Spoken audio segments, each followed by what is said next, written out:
back. So I have to tell you, it's charming that everyone is there. Paano po, Paano po?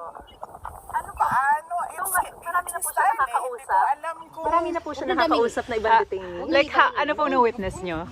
He's very friendly with people inside. So, mayroon na silang banter eh. So, Nakita niyo mismo may yung loob ng exchange kanyang na sila.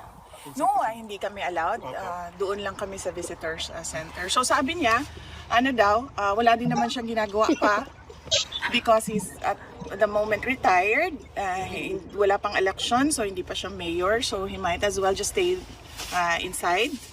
And then he said that he doesn't regret anything that he did sa pagtatrabaho niya para sa bayan. At nakita naman daw ng bayan kung ano yung resulta ng kanyang serbisyo para sa bayan. VP, how's your visitation? Do you have to apply every single time you apply? You come? Matagal ba? Ano yung proseso? It's online. It's online.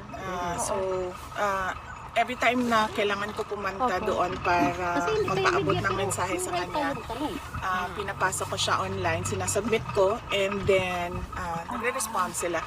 And then siya yung nagsasabi magpaabot ng mensahe sa kanya, pinapasok ko siya online, sinasubmit ko, and then nagre-respond sila. And then siya yung nagsasabi yes or no.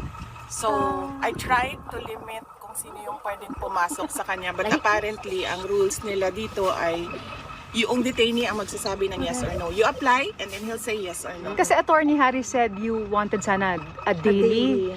Yes. So Ano pong nag-apply. nangyari?